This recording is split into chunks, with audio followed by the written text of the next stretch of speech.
Hey everyone, happy holidays. I'm glad to be here with you on the eve before the eve of crazy cooking. Around this house, there's going to be a lot of cooking. We will first go to my cousin's house to see my aunt, who is a Holocaust survivor. She's 95 years old. And then the following day, I'll be cooking a lot of Persian food for friends who will come down to the island. I grew up on Persian food. I absolutely love it. And then we will have another Thanksgiving with a tofu turkey, homemade, which my husband always jokes about, and a regular turkey, and all the trimmings. So anyway, what we've done is we've created a lot of traditions in our family that have to do with us and how we are going to celebrate the holidays. I grew up in a family where there was a ton of dysfunction. I mean a gob, and I know I'm not alone. There are a bunch of you out there who have had the same experience. And so what I had to do is I had to really work at creating traditions for my family and myself that worked for us. And we do that with all the holidays. All the holidays. Oh, I had to fix that there. It was driving me nuts. Kept bringing my face in and moving it back. And so anyway, the same goes for Thanksgiving. Thanksgiving is a time for getting together with those people we really enjoy and want to spend time with. And sometimes it involves doing some charity work. So we'll go over to the local soup kitchen and maybe help serve some meals, or I'll take a pie over to a place where there are indigent individuals who are trying to get back on their feet. So the bottom line is Thanksgiving can have, for some of us, we can have some difficult feelings about the holiday. And we may start feeling more depressed. We may start feeling a little down in the dumps. Some of us can even feel angry. I talked to somebody who had decided they're so upset with all of their family and the dysfunction, they're going to make a turkey pizza, or was it a turkey sandwich? I don't know. I can't remember. But they're going to just do something with their friends online. They're going to all be online. They're going to be playing a certain game that they all like to play on. They'll all be on Skype, and that's their definition of a Thanksgiving. So you need to make it what it is that's going to work for you. On top of that, I'd like to read something to you really, really quick. Let me just put my specs on because I'm as blind as a bat. I should have been a bat for Halloween. That would have worked really, really well. My father died very unexpectedly. Up to that point, he had been fine, and nobody would have thought it was his time to pass.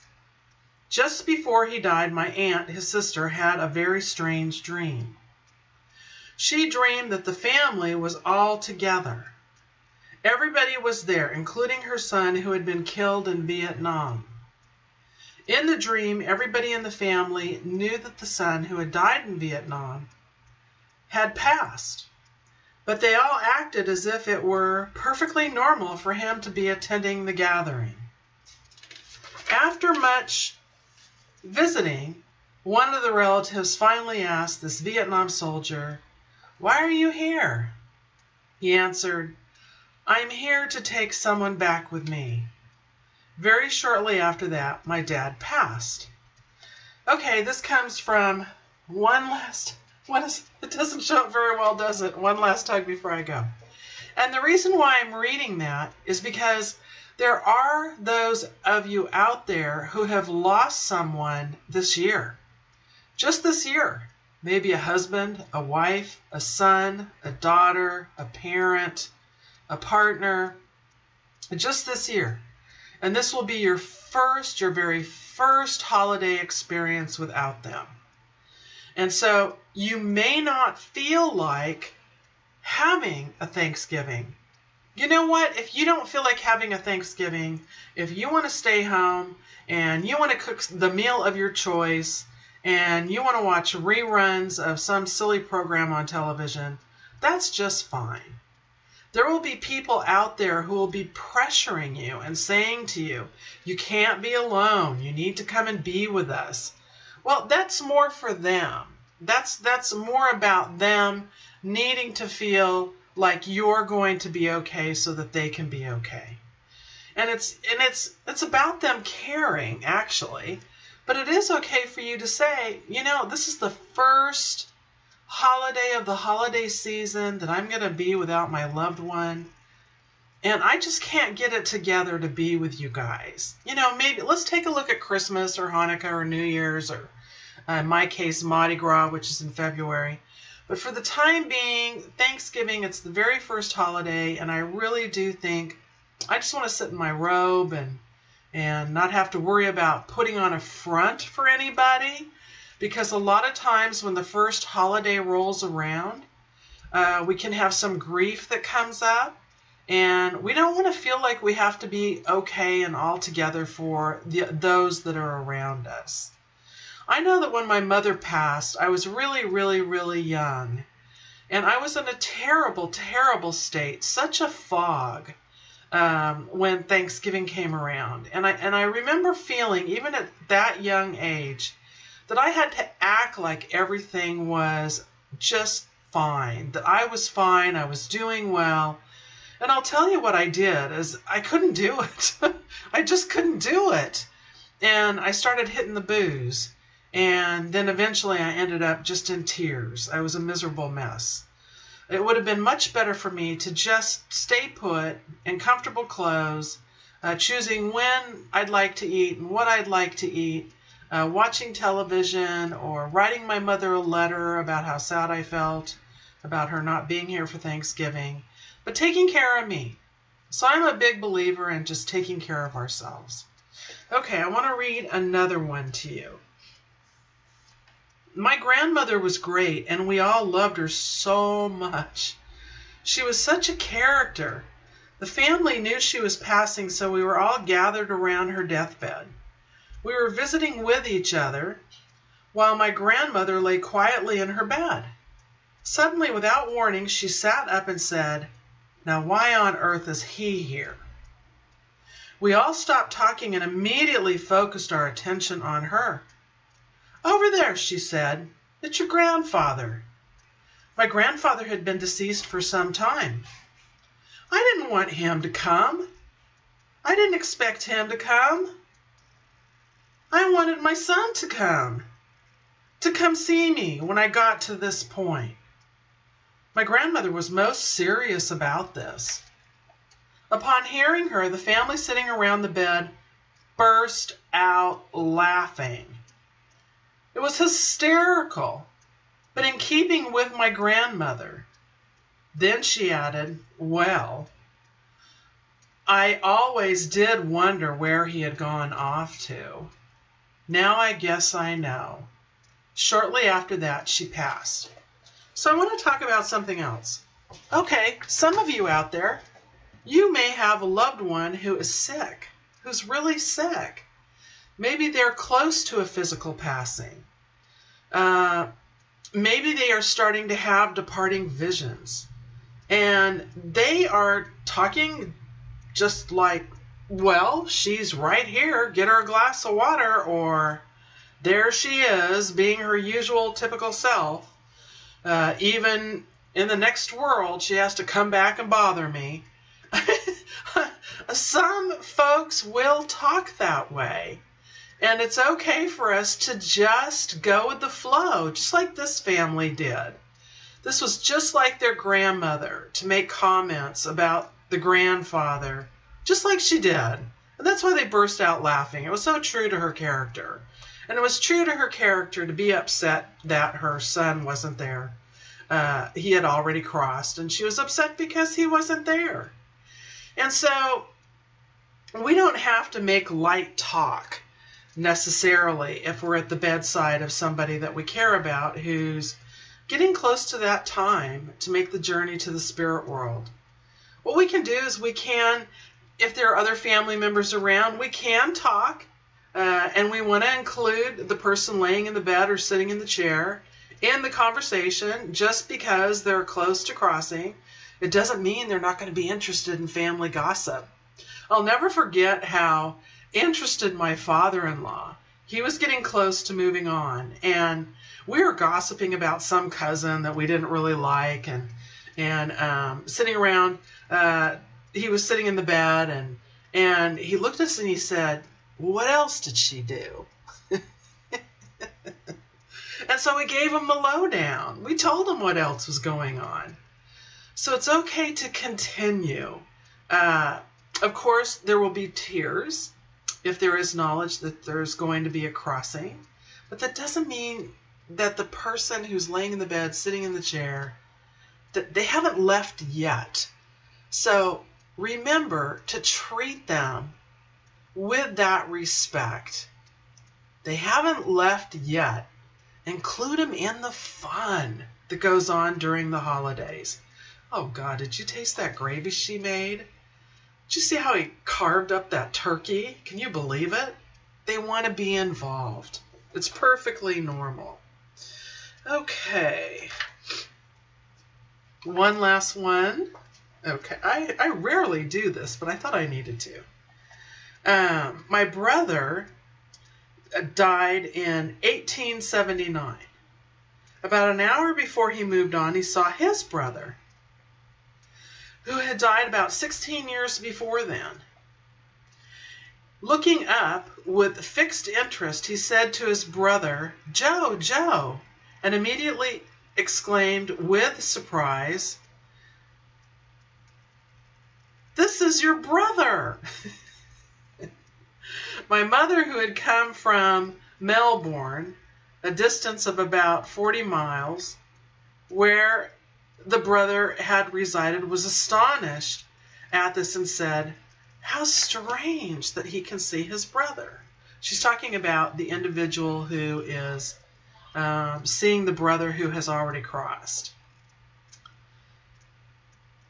Then turning to my sister-in-law, she asked if anybody had told the surviving brother about the passing of the other brother.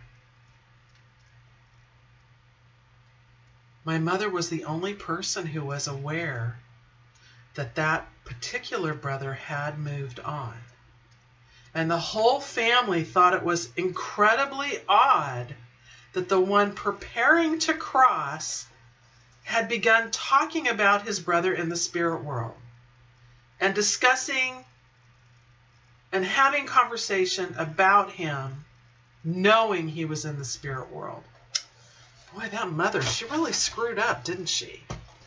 So she knew her one son had moved on, but she forgot to tell everybody else. But then her second son was preparing to move on, and he knew that his brother had moved on. And so, surprise, surprise to the other siblings sitting in the room, Mom had not said anything. So what's the big mistake here? The big mistake is not talking about death and dying. And that's what I'm going to end on. I'm going to make this a short one so you don't have to suffer so much. The holidays are coming up. There will be those of you who are grieving. You'll be grieving for loved ones who have moved on this year. You don't have to put a happy face on. You can do what you need to do to take care of yourself. If your family is willing, if your loved ones are willing, if your friends are accepting of you being where you need to be as a consequence to the passing or an upcoming passing, then it's okay to be with them.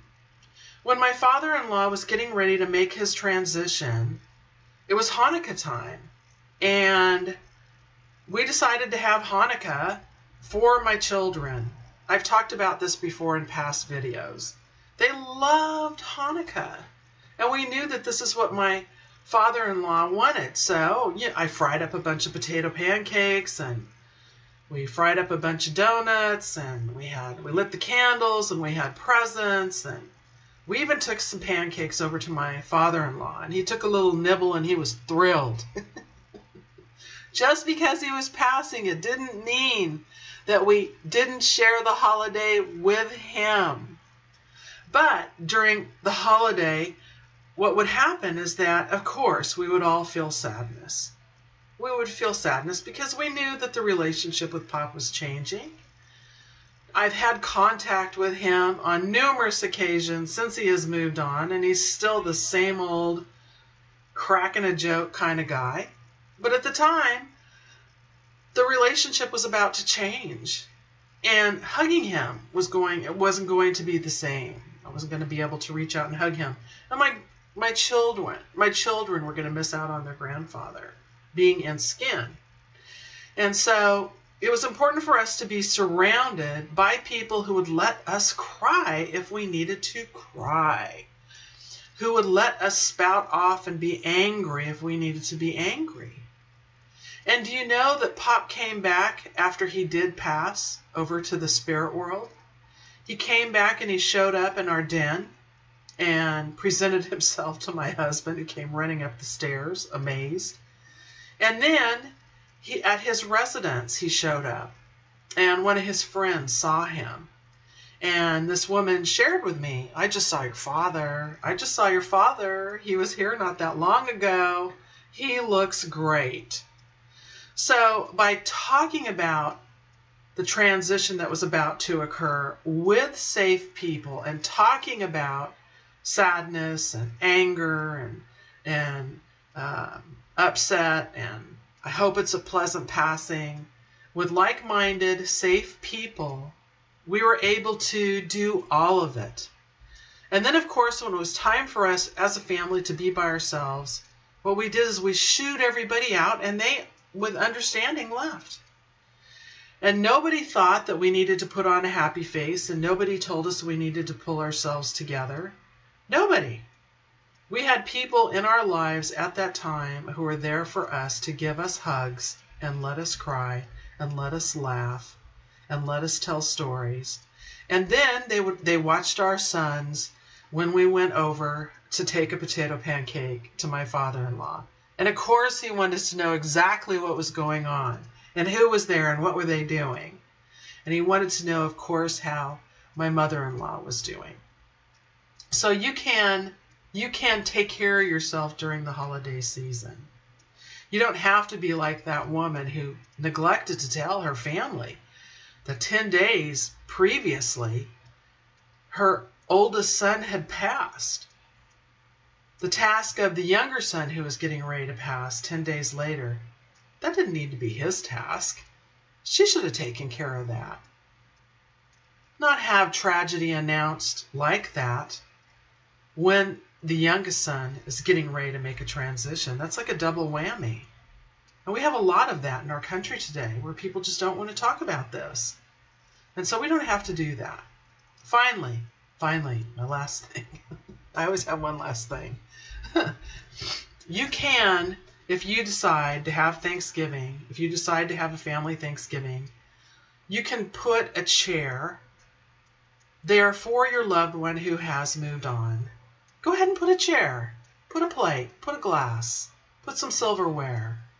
If you want to, you can even carve them up a slice of turkey and put some baked yams on there. And because you know what? That individual will be around you. A friend of mine passed a couple of weeks ago. Well, actually, just last week.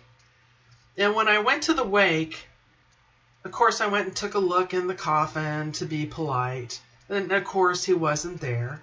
But I definitely felt him. And I definitely heard him. He was there.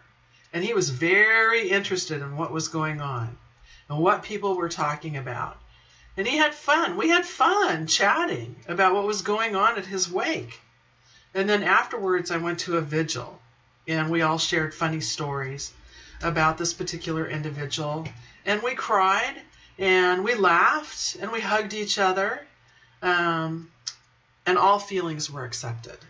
Next, we will be having a fundraiser for his family to help pay for the funeral. And again, stories will be told, and food will be there, and tears will be shed, and we will be hugging each other, and he will be there. I know he's going to be there. So understand that your loved one will be there, and you can talk to your loved one, and you can share with your loved one how sad you feel. It's okay. It's okay to say things like that. You can talk about if you're angry at a relative who stirred something up at the funeral. You can talk about that. You can talk about the food. You can talk about conversation with other people at the table. You can include your loved one.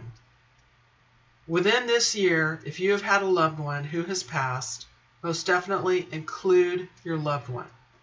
If you have a loved one who passed several years ago or a number of years ago, you can do the same thing. It's okay. It's really okay.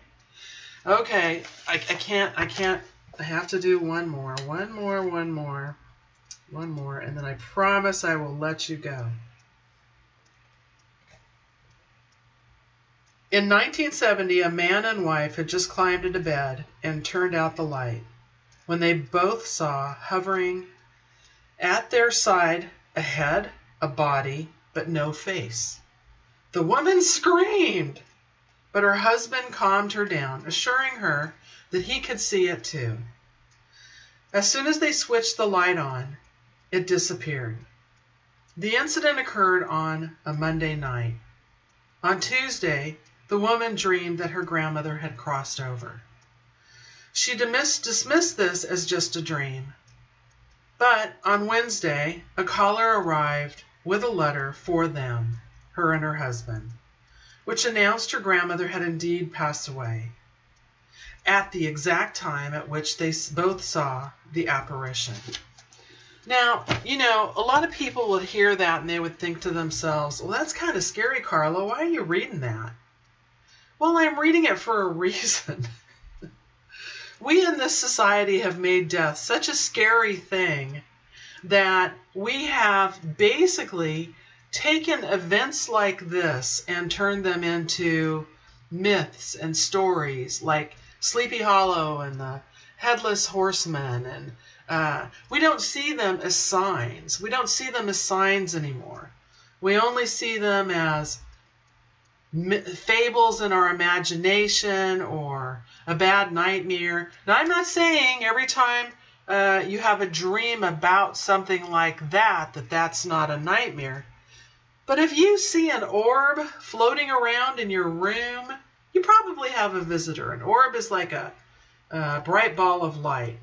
If you're like me and you see a lot of energy in the room, darting across the room, I had energy that went right through me, right here. If you see something like that, don't dismiss it. You're not going nuts. It's not that Tylenol you took. If you all of a sudden see a gray vaporous form floating across the room, don't think it's just your imagination. Maybe it's a loved one who's visiting you, a loved one who's either making a transition or a loved one who has already made the transition. Try to look past the myths and the fables and the stories that our society has concocted to scare us to death about death and dying. Death and dying is just a change of address. It's not scary. And because of the change of address, we have to learn how to communicate in a different way. So, this Thanksgiving, if Uncle Henry loved pumpkin pie at Thanksgiving, put a chair at the table and slice him up a big hunk of pumpkin pie. And then talk to him. Share with him. If somebody that you love and care about is feeling sick right now or close to making that transition, take them a little slice of something. Share it with them. They may only take a little teeny nibble of it, but that's all they need to be reminded that they too are a part of the Thanksgiving holiday season. This is Carla Wills Brandon, thanking you one more time for putting up with some of my insanity and sharing with you my stories. And I'm wishing you, each and every one of you, a happy, and if need be, tearful or possibly grief at times Thanksgiving. You can't do it wrong. Just embrace it. Blessings.